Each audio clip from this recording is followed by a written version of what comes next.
Hello friends, welcome to problem solving. Last લેક્ચરમાં આપણે પ્રાકૃતિક સંખ્યાગણ એન વિશે વાત કરી હતી. આજે આપણે વાત કરશું પૂર્ણ સંખ્યાગણ અને પૂર્ણાંક સંખ્યાગણ. તો પૂર્ણ સંખ્યાગણ છે એને ડબલ્યુ વડે દર્શાવાય. ઓકે, પૂર્ણ સંખ્યાગણની અંદર આપણે કંઈ ખાસ નવીન નથી. પ્રાકૃતિક સંખ્યાગણમાં એક સંખ્યા એડ કરશું જે છે 0. તો પૂર્ણ સંખ્યાગણ કંઈક આવી રીતે છે 0, 1, 2, 3 એન્ડ સો ઓન. ઓકે, તો જેવી પ્રોપર્ટીઝ પ્રાકૃતિક સંખ્યાગણની છે એવી જ પૂર્ણ સંખ્યાગણની છે. આમાં પણ અવિભાજ્ય, વિભાજ્ય, તટસ્થ છે. અને 0, તો 0 છે એને શું ગણવું? અવિભાજ્ય ગણવી, વિભાજ્ય ગણવી કે તટસ્થ ગણવી? તો તટસ્થ તો એક જ સંખ્યા હોય 1, તો તટસ્થ નથી. તો 0 છે એ અવિભાજ્ય છે કે વિભાજ્ય? તો 0 આવશે વિભાજ્યમાં. ઓકે, કેમ કે 0ને 2 કે તેથી વધારે અવયવ હોવા જોઈએ તો એ વિભાજ્ય કહેવાય. તો 0ને 2 કે તેથી વધુ અવયવ છે તો એના અવયવ જોઈ લઈએ. તો 0ના અવયવ, તો 0ને કેવી રીતે લખી શકાય? તો કે 0ને લખી શકાય 0 × 0, 0ને લખી શકાય 0 × 1, 0ને લખી શકાય 0 × 2. તો આને તો અનંત અવયવ મળશે. તો 0ના અવયવ થશે 0, 1, 2, 3, 4 એન્ડ સો ઓન. તો 0ને 2થી વધારે અવયવ છે, આથી 0 છે એ વિભાજ્ય છે. હવે જોઈએ પૂર્ણાંક સંખ્યાગણ Z, અને ઇંગ્લિશમાં સેટ ઓફ ઇન્ટીજર પણ કહે છે. તો ઝેડની અંદર કયા કયા નંબર્સ એડ થશે? તો જે પૂર્ણ સંખ્યાગણની અંદર ઘટકો છે એ તો છે જ, એ સિવાય પણ નવા ઘટકો એડ થશે. તો એની અંદર 0, 1, 2, 3 એન્ડ સો ઓન. જે પૂર્ણ સંખ્યાના ઘટકો છે એ તો છે જ, એ સિવાય નવા ઘટકો આવશે -1, -2, -3 એન્ડ સો ઓન. ઓકે, તો આ બંને બાજુ અનંત સુધી વિસ્તરેલો ગણ છે. તો આની અંદર ઝેડ ગણની પ્રોપર્ટીસની અંદર એક નવી પ્રોપર્ટીસ આવશે જે છે એકી સંખ્યા અને બેકી સંખ્યા. એને બીજી રીતે કેવું હોય તો યુગ્મ અને અયુગ્મ. એકી સંખ્યા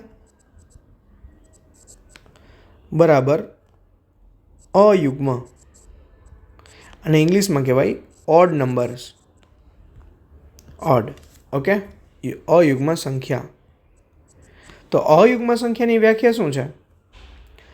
માની લ્યો કે કોઈ સંખ્યા x છે એ અયુગ્મ છે, તો એ સંખ્યાને 2 × n + 1 અથવા 2n - 1 વડે લખી શકાય. જ્યાં n છે, n એ પૂર્ણાંક સંખ્યા હોઈ શકે. પૂર્ણાંક સંખ્યા છે, કોઈ પણ પૂર્ણાંક સંખ્યા હોઈ શકે. ઉદાહરણ તરીકે જોઈએ, જો હું એમ લખું 2n + 1થી સંખ્યા ક્રિએટ કરું, દરેકે દરેક પૂર્ણાંક લઈને અહીંયા n લેશું, n, અને અહીંયા 2n + 1, તો એનાથી જે મળે છે x તે. તો જો હું n0 લઉં તો અહીંયા 2 × 0 + 1 એટલે મને મળશે 1. તો 1 છે એ અયુગ્મ છે, એકી સંખ્યા છે, ઓડ નંબર છે. એ ત્રણે એક જ નામ છે. જો હું n બરાબર લઉં 1 તો 2 × 1 + 1 એટલે મળશે 3. તો 3 છે એ અયુગ્મ છે. હું 2 લઉં તો 2 × 2 + 1 એટલે કે મને મળશે 5. તો 5 પણ અયુગ્મ સંખ્યા છે. એવી રીતે આપણે ચાલતા જઈએ તો આપણને 3, 5, 7, 9, 11 એક છોડીને એક સંખ્યા જે મળે છે એ બધી અયુગ્મ છે. ઓકે, હવે નેગેટિવ સંખ્યામાં જોઈએ. જો હું -1 લઉં તો 2 × -1 + 1 એટલે મળશે મને -1. તો -1 પણ કેવી છે? અયુગ્મ. જો હું -2 લઉં તો 2 × -2 + 1 એની મળશે -3. તો -3 પણ કેવી છે? અયુગ્મ. જો હું લઉં -3 તો 2 × -3 + 1 એટલે મને મળશે -5. તો -5 પણ કેવી છે? અયુગ્મ. ઓકે, તો આ બધી અયુગ્મ સંખ્યાના સમૂહ બનાવીએ તો એક ગણ બને, એને કહેવાય સેટ ઓફ ઓડ નંબર્સ. એને ઓ વડે દર્શાવાય. આને ઇંગ્લિશમાં કહેવાય set of odd numbers. Okay, તો આ ગણની અંદર આવશે, કોણ આવશે? તો કે 1 -1, 3 -3, 5 -5, 7 -7 એન્ડ સો ઓન. એને ચાલતું રહેશે. અને તમે અલગ રીતે પણ લખી શકો. ઓકે, ઘણીવાર ઘણા આવી રીતે લખતા પણ હોય છે કે ભાઈ 1 3 5 7 એન્ડ સો ઓન, આ બાજુ -1 -3 -5 એન્ડ સો ઓન. ઓકે, આવી રીતે પણ લખી શકો. બંને સરખા જ છે. ગણની અંદર ઘટકોના ક્રમ આડાવડા થાય તો ચાલે, એમાં કોઈ ફેર ના પડે. હવે જોઈએ ઇવન નંબર, યુગ્મ સંખ્યા, બેકી સંખ્યા. બેકી સંખ્યા, એનું બીજું નામ છે યુગ્મ સંખ્યા, એને ઇંગ્લિશમાં કહેવાય ઇવન નંબર્સ. ઓકે, તો જોઈએ એની વ્યાખ્યા શું છે.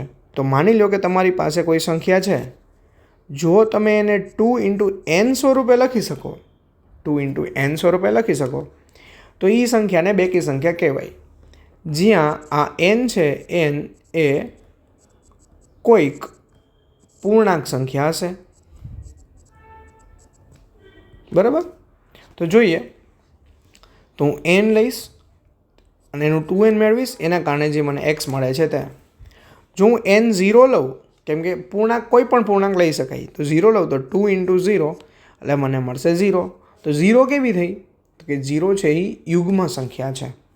ઓકે, પછી હું 1 લઉં તો 2 × 1 તો શું મળ્યું મને? 2 મળ્યું. હું 2 લઉં તો 2 × 2 તો શું મળ્યું મને? 4 મળ્યું. 3 લઉં તો 2 × 3 તો મને 6 મળ્યું. તો આવી રીતે મને 6 8 10 12 14 16 18 20 એને મને મળતી જશે યુગ્મ સંખ્યા. બરાબર? જો હું નેગેટિવ લઉં તો, હું -1 લઉં તો 2 × -1 યાની -2, -2 2 × -2 યાની -4, -3 લઉં તો 2 × -3 તો મને મળશે -6, -4 લઉં તો 2 × -4 મને મળશે -8. તો આવી રીતે માઇનસવાળીમાં પણ યુગ્મ સંખ્યા આવશે. તો જો હું બધી યુગ્મ સંખ્યાને ભેગી કરું તો મને એક ગણ મળશે, એને ઇંગ્લિશમાં કહેવાય set of even numbers. Even નંબર્સને આપણે દર્શાવીશું E વડે. તેની અંદર ઘટકો આવશે 2 4 6 8 10 એન્ડ સો ઓન. અને નેગેટિવમાં પણ આવશે. અને 0 પણ કેવો છે? યુગ્મ છે. જો છે ને, કેમ કે 0ને આપણે શું લખીએ કે 2 × 0, જે ડેફિનેશનનું ફોર્મેટ છે એ પ્રમાણે લખી શકીએ 0ને. તો 0 પણ યુગ્મ સંખ્યા છે. -2 -4 -6 એન્ડ સો ઓન. ઓકે, તો આ ગણ થયો કેનો? તો કે યુગ્મ સંખ્યાનો. તો જો તમે યુગ્મ અને અયુગ્મ સંખ્યાના ગણને ભેગો કરશો તો તમે પૂર્ણાંક સંખ્યાનો ગણ મળી જશે.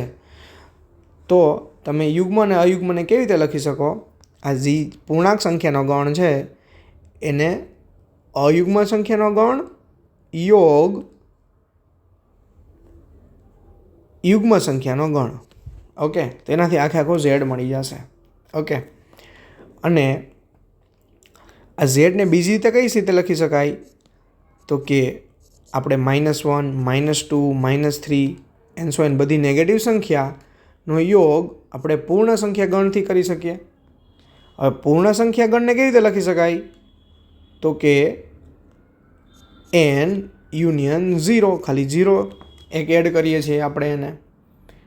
ઓકે, તો આપણે અહીંયા પૂર્ણાંક સંખ્યા વિશે માહિતી મેળવી, યુગ્મ વિશે મેળવી અને અયુગ્મ વિશે મેળવી. ઓકે, તો આગળના વિડીયોમાં આપણે સમય સંખ્યા ગણ વિશે માહિતી મેળવશું. Thank you.